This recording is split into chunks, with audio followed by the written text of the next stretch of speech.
Hi ಎಲ್ಲರೂ ನಮಸ್ಕಾರ. ಇವತ್ತಿನ ಒಂದು ವಿಡಿಯೋದಲ್ಲಿ ನಿಮ್ಮ ಜಾತಕದಲ್ಲಿ ಲಗ್ನಾಧಿಪತಿ ಏನಾದರೂ ಎರಡನೇ ಮನೆಯಲ್ಲಿದ್ದರೆ ಏನೆಲ್ಲ ಒಂದು ಫಲ ಕೊಡುತ್ತೆ ಅಂತ ವಿಡಿಯೋದಲ್ಲಿ ಡೀಟೇಲ್ ಆಗಿ ತಿಳ್ಕೊಳ್ಳೋಣ. ಲಗ್ನಾಧಿಪತಿ ಎರಡನೇ ಮನೆಯಲ್ಲಿ ಮನೆಯಲ್ಲಿದ್ದರೆ ಏನೆಲ್ಲ ಒಂದು ನಿಮಗೆ ಫಲ ಸಿಗುತ್ತೆ ಅಂತ ಈ ವಿಡಿಯೋದಲ್ಲಿ ತಿಳ್ಕೊತಾ ಹೋಗೋಣ. ಎರಡನೇ ಮನೆ ಅಂತ ಹೇಳಿದ್ರೆ ಉದಾಹರಣೆಗೆ ಇದನ್ನು ಲಗ್ನ ಅಂತ ತಿಳ್ಕೊಳ್ಳೋಣ. ನೀವು ಇದನ್ನೆಲ್ಲ ಲಗ್ನ ಅಂತ ತಿಳ್ಕೊಂಡ್ರೆ ಇದು ಲಗ್ನ ಅಂತ ಹೇಳಿದ್ರೆ ಇದು ಒಂದನೇ ಮನೆ, ಇಲ್ಲಿಂದ ಎರಡನೇ ಮನೆ, ಇದು ಎರಡನೇ ಮನೆ ಆಗುತ್ತೆ.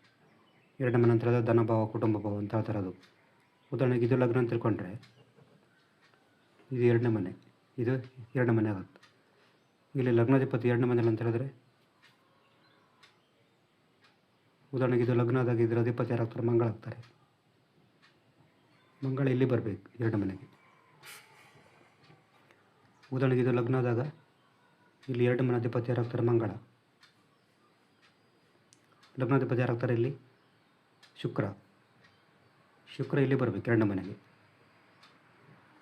ಉದಾಹರಣೆಗೆ ಇದು ಲಗ್ನ ತಿಳ್ಕೊಂಡ್ರೆ ಇದು ಕಟಕ ಲಗ್ನ, ಇಲ್ಲಿ ಎರಡನೇ ಮನೆ ಯಾರಾಗ್ತಾರೆ?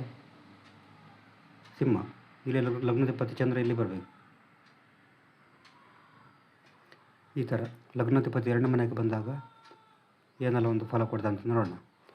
ಉದಾಹರಣೆಗೆ ಇಲ್ಲಿ ಲಗ್ನಾಧಿಪತಿ ಮಂಗಳ ಇಲ್ಲಿಗೆ ಬರ್ತಾನೆ ಎರಡನೇ ಮನೆಗೆ. ಈ ಥರ ಬಂದಾಗ ಫ್ಯಾಮಿಲಿ ಲೈಫ್ ತುಂಬ ಚೆನ್ನಾಗಿರುತ್ತೆ ಇವ್ರದ್ದು. ಫ್ಯಾಮಿಲಿ ಲೈಫ್, ಕೌಟುಂಬಿಕ ಜೀವನ ತುಂಬ ಚೆನ್ನಾಗಿರ್ತದೆ. ಫ್ಯಾಮಿಲಿಯಲ್ಲಿ ಎಲ್ಲರೂ ಕೂಡ ಇವರಿಗೆ ಗೌರವ ಕೊಡ್ತಾರೆ. ಫ್ಯಾಮಿಲಿಯಲ್ಲಿ ಒಂದು ಮಹತ್ವದ ವ್ಯಕ್ತಿಯಾಗಿರ್ತಾರೆ ಇವರು. ಲಗ್ನಾಧಿಪತಿ ಎರಡನೇ ಮನೆಗೆ ಬಂದಾಗ ಫ್ಯಾಮಿಲಿಯಲ್ಲಿ ತುಂಬ ಒಂದು ಮಹತ್ವದ ವ್ಯಕ್ತಿಯಾಗಿರ್ತಾರೆ. ಕುಟುಂಬದಿಂದ ಸಪೋರ್ಟ್ ಸಿಗ್ತದೆ, ಕುಟುಂಬದಿಂದ ತುಂಬ ಒಂದು ಗೌರವ ಸಿಗ್ತದೆ. ಕುಟುಂಬದಲ್ಲಿ ತುಂಬ ಒಂದು ಮಹತ್ವದ ವ್ಯಕ್ತಿಯಾಗಿರ್ತಾರೆ ಇವರು. ಏನಾದರೂ ಒಂದು ಈ ಥರ ಫ್ಯಾಮಿಲಿ ಮೆಂಬರ್ಸ್ ಏನಾದರೂ ಒಂದು ಡಿಸಿಷನ್ ತಗೊಳ್ಳುವಾಗ ಇವ್ರ ಹತ್ರ ಕೇಳಿ ತೊಗೊಳ್ಬೋದು. ನೆಕ್ಸ್ಟ್ ಕಮ್ಯುನಿಕೇಷನ್ ಸ್ಕಿಲ್ ಚೆನ್ನಾಗಿರ್ತದೆ. ಇವರ ಒಂದು ಕಮ್ಯುನಿಕೇಷನ್ ಸ್ಕಿಲ್ ಅಂದರೆ ಇವರ ಒಂದು ಮಾತಿನ ಶೈಲಿ ತುಂಬ ಚೆನ್ನಾಗಿರ್ತದೆ. ಕಮ್ಯುನಿಕೇಷನ್ ಸ್ಕಿಲ್ ತುಂಬ ಚೆನ್ನಾಗಿರ್ತದೆ. ಮಾತುಗಾರಿಕೆ ಚೆನ್ನಾಗಿರ್ತದೆ. ಇವರು ಒಂಥರ ಮಾತಲ್ಲೇ ಮನೆ ಕಟ್ತಾರೆ. ಇವರು ಮಾತಿನಲ್ಲಿ ಮನೆ ಕಟ್ಟುವಂಥ ಒಂದು ಕೌಶಲ್ಯ ಇರ್ತದೆ. ತುಂಬ ಚೆನ್ನಾಗಿ ಮಾತಾಡ್ತಾರೆ ಇವರು. ಮತ್ತು ಇವರು ತನ್ನ ಬಗ್ಗೆನೇ ಜಾಸ್ತಿ ಮಾತಾಡ್ತಾರೆ. ಇಲ್ಲಿ ಲಗ್ನಾಧಿಪತಿ ಎರಡನೇ ಮನೆಗೆ ಹೋಗಿರೋ ಕಾರಣ ತನ್ನ ಬಗ್ಗೆನೇ ಹೆಚ್ಚು ಮಾತಾಡ್ತಾರೆ. ಇವರು ಮಾತಾಡುವಾಗ ಹೆಚ್ಚು ತನ್ನ ಬಗ್ಗೆನೇ ಹೆಚ್ಚು ಒತ್ತು ಕೊಟ್ಟು ಮಾತಾಡ್ತಾರೆ. ತನ್ನ ಬಗ್ಗೆನೇ, ತನ್ನ ಹಿರಿಮೆ ಬಗ್ಗೆನೇ ಹೇಳ್ತಾರೆ. ಕುಟುಂಬದಲ್ಲಿ ತುಂಬ ಚೆನ್ನಾಗಿ ಒಂದು ಇವರಿಗೆ ಬೆಲೆ ಸಿಗ್ತದೆ ಇವರ ಕುಟುಂಬದಲ್ಲಿ. ಮತ್ತು ಇವರಿಗೆ ಫುಡ್ ಬಗ್ಗೆ ಜಾಸ್ತಿ ಇಂಟ್ರೆಸ್ಟ್ ಇರ್ತದೆ. ಆಹಾರದ ಬಗ್ಗೆ ಹೆಚ್ಚು ಇಂಟ್ರೆಸ್ಟ್ ಇರ್ತದೆ. ಬೇರೆ ಬೇರೆ ಶೈಲಿಯ ಒಂದು ಆಹಾರವನ್ನು ಇಷ್ಟಪಡ್ತಾರೆ ಇವರು. ಅಂದರೆ ಫುಡ್ಡಲ್ಲಿ, ಆಹಾರದಲ್ಲಿ ವೈವಿಧ್ಯತೆಯನ್ನು ಬಯಸ್ತಾರೆ. ಬೇರೆ ಫುಡ್ಡು ಟ್ರೈ ಮಾಡೋದು ತುಂಬ ಇಷ್ಟ ಆಗುತ್ತೆ ಇವರಿಗೆ. ಮತ್ತು ಇವರ ದೃಷ್ಟಿಶಕ್ತಿ ಚೆನ್ನಾಗಿರ್ತದೆ. ಕಣ್ಣಿನ ದೃಷ್ಟಿಶಕ್ತಿ ಕೂಡ ತುಂಬ ಚೆನ್ನಾಗಿರ್ತದೆ. ಕಣ್ಣಿನ ಒಂದು ದೃಷ್ಟಿಶಕ್ತಿ ಕೂಡ ತುಂಬ ಚೆನ್ನಾಗಿರ್ತದೆ. ಮತ್ತು ಇವರ ಒಂದು ಹಲ್ಲು ಕೂಡ ತುಂಬ ಸಾಲಾಗಿ ಜೋಡಣೆ ಆಗಿರ್ತದೆ. ಹಲ್ಲಿನ ಜೋಡಣೆ ಕೂಡ ತುಂಬ ನೀಟಾಗಿ ಒಂದು ಸಾಲಾಗಿ ಜೋಡಣೆ ಇರ್ತದೆ. ಮತ್ತು ಕುಟುಂಬದ ಸದಸ್ಯರಿಂದ ಲಾಭ ಆಗ್ಬೋದು.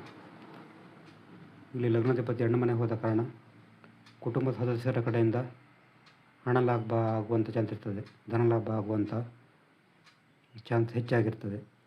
ಮತ್ತು ಅಧ್ಯಯನಶೀಲತೆ, ಅವರು ಕೂಡ ಇವರು ಸ್ಟಡಿ ಮಾಡ್ತಿರ್ತಾರೆ. ಎಜುಕೇಷನಿಂದ ಹಣ ಮಾಡ್ಬೋದು. ಇವರ ಕಲಿತ ವಿದ್ಯೆಯಿಂದ ಇವರಿಗೆ ಹಣ ಮಾಡುವಂಥ ಒಂದು ಚಾನ್ಸ್ ಇರ್ತದೆ. ಮತ್ತು ಇವರು ತುಂಬ ಈಸಿಯಾಗಿ ಸಂಪಾದನೆ ಮಾಡ್ತಾರೆ. ಇವರು ಸಂಪಾದನೆ ಮಾಡಬೇಕಾದ್ರೆ ಬೇರೆಯವ್ರ ಥರ ಕಷ್ಟಪಡಬೇಕಾಗಿಲ್ಲ. ತುಂಬ ಈಸಿಯಾಗಿ ಸಂಪಾದನೆ ಮಾಡ್ಬೋದು. ಮತ್ತು ಮುಖದಲ್ಲಿ ಅಟ್ರಾಕ್ಷನ್ ಜಾಸ್ತಿ, ಇವರ ಫೇಸಲ್ಲಿ ಅಟ್ರಾಕ್ಷನ್ ಜಾಸ್ತಿ ಇರ್ತದೆ. ಕುಟುಂಬದಿಂದ ಆಸ್ತಿ ಸಿಗ್ಬೋದು. ಎರಡನೇ ಮನೆ ಅಂತ ಹೇಳಿದ್ರೆ ಆಸ್ತಿ. ಸೊ ಕುಟುಂಬದಿಂದ ಆಸ್ತಿ ಸಿಗ್ಬೋದು. ಈಸಿಯಾಗಿ ಅರ್ನೆ ಮಾಡ್ತಾರೆ. ಇದು ಲಗ್ನಾಧಿಪತಿ ಎರಡನೇ ಮನೆಯಲ್ಲಿದ್ದಾಗ ಕೊಡುವಂಥ ಒಂದು ಫಲಗಳು. ನಿಮಗೇನಾದರೂ ಜಾತಕ ವಿಶ್ಲೇಷಣೆ ಮಾಡಬೇಕು, ನಮ್ಮದು ದೂರವಾಣಿ ಸಂಖ್ಯೆ 70 906 37 934 ಈ ನಂಬರಿಗೆ ವಾಟ್ಸಪ್ಪಲ್ಲಿ ಕಾಲ್ ಮಾಡಿದರೆ ಜಾತಕದ ಬಗ್ಗೆ ಡೀಟೇಲಾಗಿ ತಿಳಿಸಿಕೊಡ್ತೇವೆ. ನೆಕ್ಸ್ಟ್ ಬೇರೆ ತಿಳಿಸಿಕೊಳ್ಳೋದು. ನಮಸ್ಕಾರ.